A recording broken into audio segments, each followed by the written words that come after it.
welcome back. Good morning, and all of that. This is your daily recap of the 2024 Democratic National Convention. If you're just tuning in, just subscribe. We've got a lot of new subscribers this week. My name is DDM, host of Secretary of Shade. If you're on YouTube, make sure you click the bell for notifications and hit that subscribe button, niece. Okay. Also, if you want to donate to the channel, you can do that via Super Chat on YouTube or Cash App or Venmo at Dapper Dan Midas. Make sure you're following our Secretarial Shade TikTok as well as youtube.com/Secretarial Shade. But, niece, put me in the game, coach. Put me in. Okay? Put me in. Coach Walz. I don't know shit about a football. I don't know shit about a basketball. I don't know shit about a track. But whatever you need me to play, sir, put me in. I need my uniform. I need my uniform. Bottom line and flat out. Now, night 3 of the convention. Good morning, y'all, in the chat. Night 3 of the convention, was it the entertainment spectacle and the get me pumped of night 2? No. But very effective nonetheless. I think this night of the convention was really for undecided people, and I'm going to keep it a buck, white male voters. Yes. Yes. This was for white male voters. This was for independent voters. This was for those people on the fence. This is for a more conservative, moderate Democrat. This is who this was for. I know I'm a little early this morning, but I have a ferry to catch, so I still wanted to make our meeting. But I think it was effective. Now, last night we had Bill Clinton talk, Nancy Pelosi, my governor, Wes Moore, Oprah, and of course Tim Walz. Now, I do think that there was a lot of, rumblings online about Bill Clinton talking at this convention, in light of some of the policies that the Clinton era have enacted have not aged well. They sent a lot of jobs overseas, niece. We already know what it gives, okay? But I think it was necessary. I say this, and it really came to me last night. Bill Clinton is like, at work, it's that old man that's been with the company for like 30 years. You see him at the coffee machine every morning. He got a little corny ass joke that just cracks you the hell up. Very pull my finger, very knock knock, who's there. That's what he gives. But I think it was needed. I think that Bill Clinton, while he definitely obviously has lost a step in some areas, unlike his wife, no shade. He has a charm to him and a way that he goes about saying and doing things that is very effective. No president is perfect, right? But Bill Clinton has this quality that even if you're like, because like I said, there were rumblings about, why is Bill Clinton, here? Why is he talking? You know what I'm saying? That whole Chappelle. But I think Bill Clinton is still necessary. And he had a couple of things in this speech that really kind of was like, He did drive home the point that I think Barack Obama drove home on Tuesday of, do not ridicule these people who are undecided or, maybe like, I don't know, because you're going to need their votes. And that's basically what he said. Another thing that I found very interesting when he said, don't count the lies, count the eyes. And I think that that's a piece about the Trump presidency outside of the various other things that are worrisome about Donald Trump. He is a very selfish man. And I think that was a very effective communication tool. overall, I think Bill Clinton is necessary. It did kind of touch me a little bit when he said, I don't know how many of more of these I have to come to. And then another thing that he said was, God, I'm getting old. And these were things that were in passing. But as a child born in the 80s, you know, coming of age in the 90s, 2000s, um, it kind of touched me in a way that I didn't anticipate because Bill Clinton is a president that I associate with youth. And I know I'm not, you know, old, but it really made me realize that my generation, we grown ass people now. We're grown. And seeing Bill Clinton age, no, he's not my parent. No, he's not my uncle. But it is like seeing an older person in your family age and realizing that, damn, shit really changes and life really moves on. Um, and it kind of was like it was a lot. I didn't anticipate to feel the way that I did about Bill Clinton's speech. Now, one thing I'm noticing over the nights of this convention, the women are aging better than the men. Now, granted, Bill Clinton, you know, it was president. Barack was president. These men are all former presidents, but their wives are aging better than them. Even just the women in government in general. Even Nancy Pelosi, she's an old girl, but she doesn't look like. Oh, and maybe that comes with the fact that women are treated differently in workspaces and in government. A woman does certain things to keep herself up because women are often told once they get to a certain age they're no longer desirable, so maybe they just keep themselves up more. Maybe men have the privilege of not having to worry about that shit as much because they're men. I don't know, but the women just seem to be sharper, um more effervescent, to me. And that's something that I've noticed over the course of this convention. Now, Nancy Pelosi did it. She didn't talk long, but I think it was just enough. I think Nancy Pelosi is in that spot where people don't horribly dislike her at all, especially after everything that has happened with her husband being attacked, which was terrible. I noticed Mother Nance filter, that filter is leaving more and more by the day. But she's at that space where you don't want to hear a long speech from Nancy Pelosi. Okay? Not really who you want to hear from. That long. Okay? Now, one person who I personally thought, and I could be partial, right? I could be partial. One person who I thought did a phenomenal job was my governor from the great state of Maryland, birthplace of Harriet Tubman, birthplace of Frederick Douglass, birthplace of Billie Holiday. My governor, Wes Moore, okay? He don't have bone spurts. That's one thing he wants you to know. But Wes Moore is clearly a rising star in the Democratic Party. He clearly wants to be president one day. He clearly is on a mission. He clearly has a vision for himself. And I hope the country. Phenomenal job, especially because he had to follow Oprah Winfrey. Okay? Now, let's get into Mother O, because Oprah did not stump for Hillary Clinton in 2016, I believe.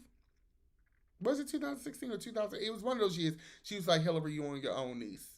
I think it was 2016 because Oprah did stump for Hillary, I think, in 2008 early on. But then, you know, of course, we know Barack won in 2008. She had egg on her face a little bit.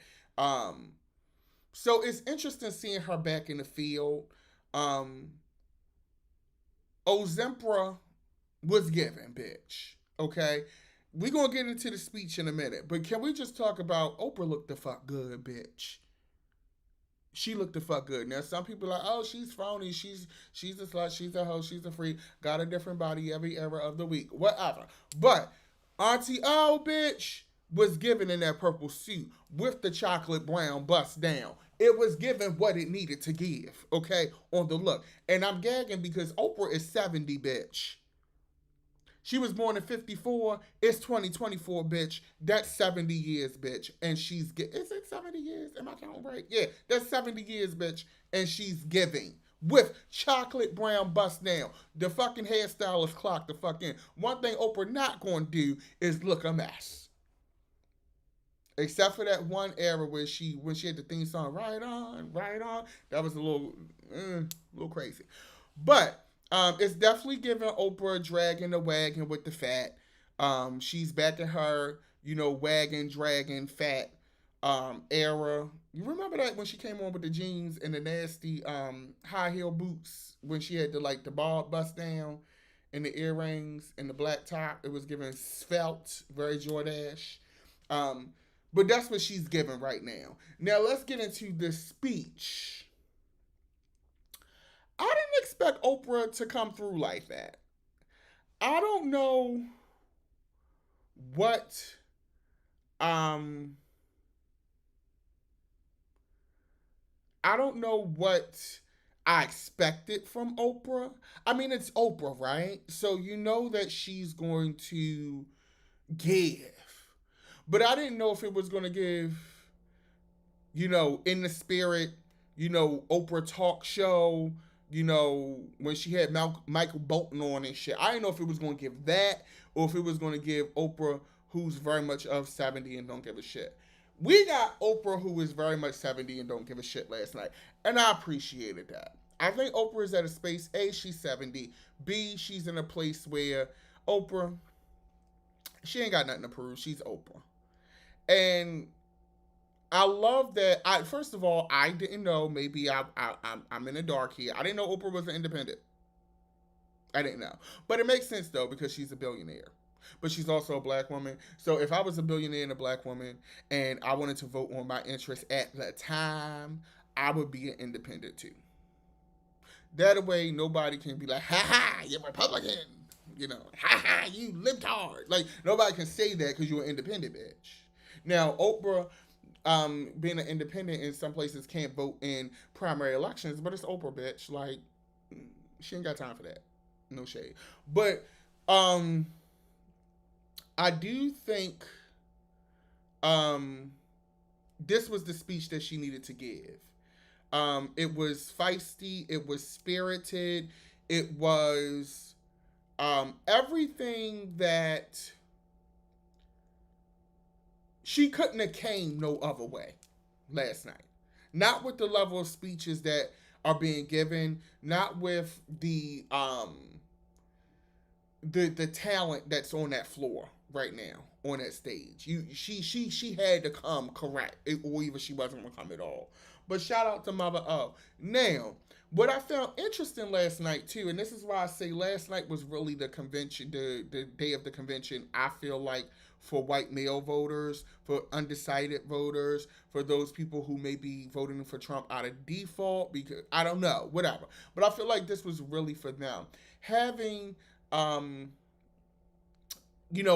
Republicans come up and speak at the convention about their concerns for Donald Trump, I think was very smart, very key. Having the Capitol Police officer come up and speak on, the things that have happened to them, him being stabbed, it was a lot. And speaking of that, seeing that January 6th footage pissed me off all over again. And, there are people who will downplay January 6th. But when you look at the footage, okay, I don't give a fuck how much doctoring you do. You can't, the people that's there, you can't tell them people that they lying. We watched this unfold on live TV. I will never forget it. And anybody denying that, saying these are good people, as a person of color, as a black person, we all know if those were black people, if those were Hispanic people, hell, well, the Asian people, I don't know if they would ever do that. But if that was Asian people, if that was any other nationality, race, whatever, their asses would have been shot or that shit would have been shut the fuck down real quick.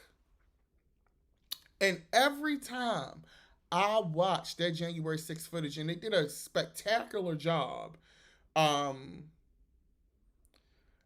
playing the sound bites over it of what Trump was saying, what some of the other folks were saying. It just drove home. It was a nice reminder of the foolishness that happened, and it further cemented for me that Donald Trump should never get that office again. The fact that we have to appeal to people that are convicted felon, a person that turned on his own vice president because he refused to break the law and cause civil unrest. And this is a person who half of the country, for all intents and purposes, are willing to put back in a seat. And here's the thing. The excuse is the economy. Everything's so high. Bitch, do you dummies understand? And I don't want to I don't want to turn nobody off. But Trump was spending Obama era surplus money. Okay? If you know how an economy works, there is no way in the hell Joe Biden just comes in and in 3.5 years just tanks everything. That takes time. That is a coordination of several failed efforts. So by the time he gets in, he's starting to see the trickle down of all of the other shit. You think that stimulus money that y'all voting for Trump for that he didn't want to give you just came from nowhere? Do you think the PPP loans that kept the airlines afloat and kept all these other businesses afloat, that a lot of y'all that are voting for Trump because you got it, but you was really scamming and now you're sitting in jail, do you think that that money just came from nowhere? It had to come from somewhere. And I don't understand how people understand it. But that goes to the American public and psyche of shit just falls out of the sky for us.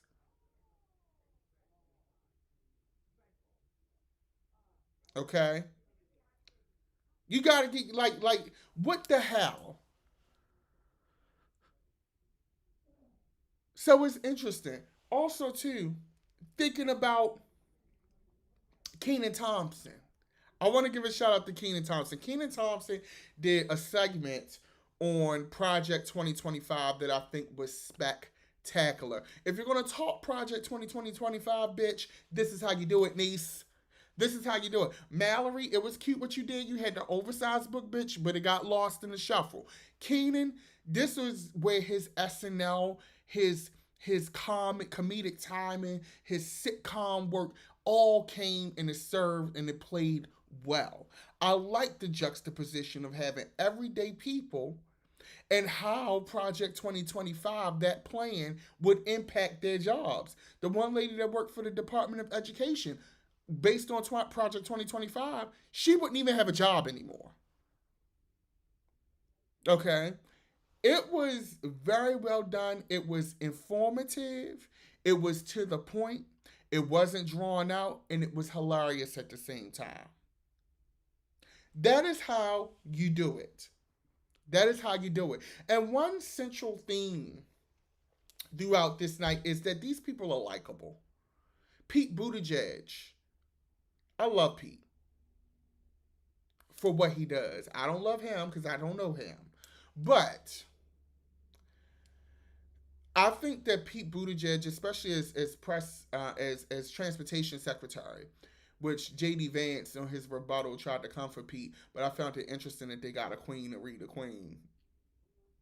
I see what y'all did with that. But Pete was reading though. But Pete Buttigieg is a great orator.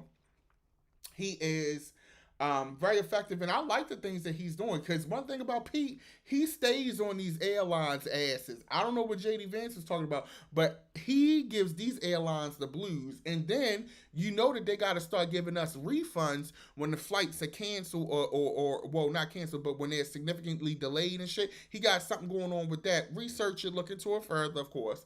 But Pete be on his job. He's a great communicator. One other thing that I'm noticing on this convention is that the Democratic Party, there was this argument that there are no stars in the Democratic Party. Who's going to take the seat next? And there are a lot of stars between AOC, Pete, Wes Moore, Tim Walz, new rising star out of nowhere. Like, there are stars. Jasmine Crockett. There are people in the party who can take up the mantle. Let's be clear about that. Let's be clear about that. Um, I think Pete Buttigieg is very presidential for whatever that means or for whatever that is. Um, I think that in a less prejudiced world, Pete could be a real contender for president um, as well. But I don't know if the timing is right for that right now. But excellent job on that. Now, let's get to the headliner, bitch. The Republicans have a problem. And that problem is Tim motherfucking Walz, bitch. Coach Wall, put me in the game, coach. Teach me the game, ghost. We down on the field. We down by 7. But we on offense. Come on. Oh, shout out to Hakeem Jeffries, too. Another rising star. Forgot about him. That speech was right on time. But back to Coach Walz.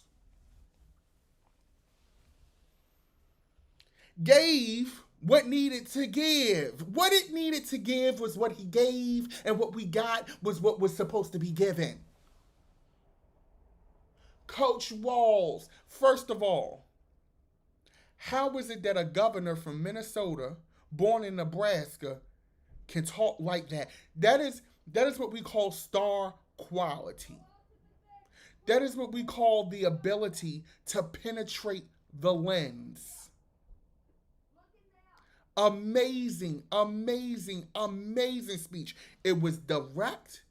It spoke directly to why you should vote for him. And it's something that I covered on my podcast, my first episode for YPR, NPR, Secretary of Shade. Make sure you go ahead and look at that on all Apple Podcasts, all podcast platforms, Secretary of Shade. But anyway,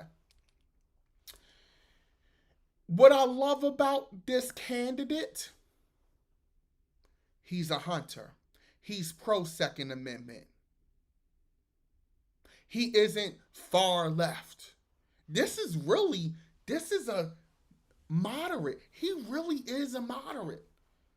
But what I like about him is he cares about people, from what it seems.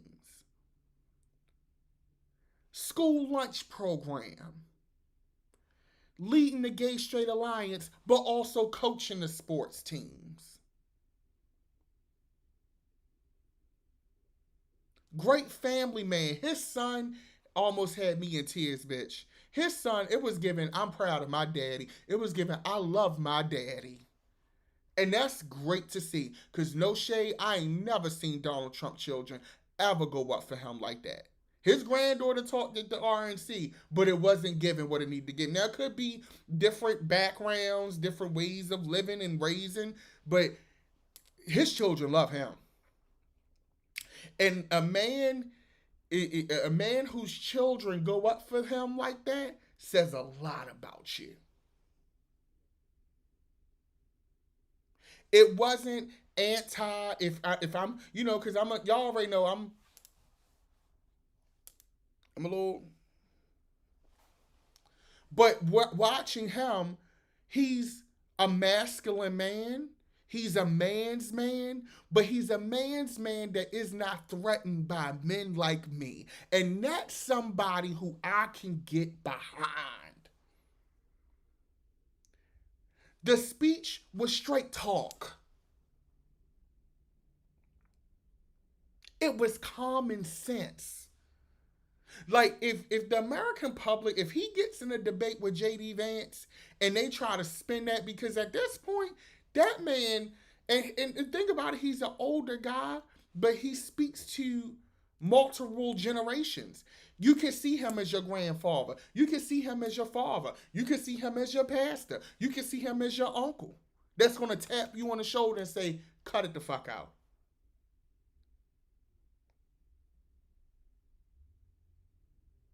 His former students talking to him, talking for him. That says a lot. And the thing about it is, those students, they're around my age. Some of them are a little older than me, but we're in the same age range. And I know teachers like Tim Walz, teachers who did multiple jobs for one check. I don't know if they still make them like that anymore, but to see what he's been able to do in a red state as a Democrat is amazing. And another thing that I love about him, he, to me, knocks on the door of that white male Trump voter. Because be clear, though we love that speech as people of color, as minorities, as gay people, as women, we love the speech. We was here for it. But that speech really wasn't for us. That speech was really for white male Trump voters and white male voters at large. And that's who he speaks to. But I love a person that can speak to an intended demographic, but not exclude everybody else. And that makes me feel good. I feel safe with this man. I feel like this is a person who I can trust. And, you know, whatever reservations you may have about Kamala Harris, I feel safe and good with Kamala and her having this partner in this like Tim Walz. It feels like leadership. It feels like parenting. It feels like counsel. It feels like protection. It feels like common sense and sensibility.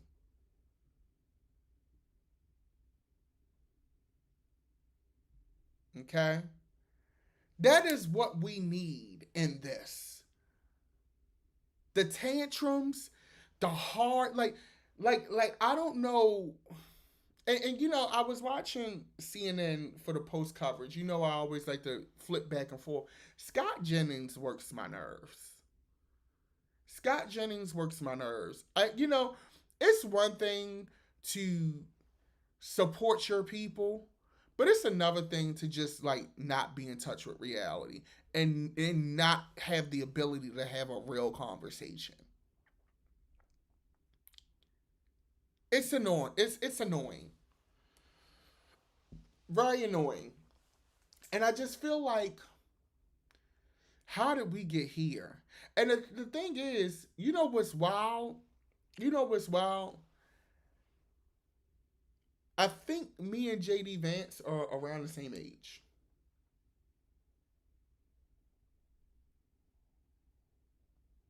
That's wild to me. And I think JD is going to use this snarky, ha ha ha kind of approach to um, Tim Walz, but I don't know if it's going to work. I don't know if it's going to work. And back to what Michelle Obama said, we can't have this Goldilocks complex of everything has to be just right. You know what I'm saying? Like, and another thing, I was watching the pundits and talking heads. They're like, well, the Democrats have to lay out policy. You know, Trump is laying out what policy? Donald Trump has never been a policy candidate. He says what some people want to hear, but has he ever actually really delivered on it? Has he ever actually delivered a real laid out plan? So let's not have the policy conversation and what the policy is, because that's never been him. He's been a personality candidate his entire career. So let's not play that game.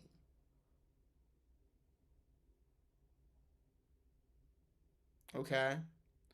I am 100. You know, it's crazy because if you go back and watch the channel, after that debate that Biden did, because you know I keep it a buck. Y'all know you may not always agree with what I say, but you know I'm not going to lie to you.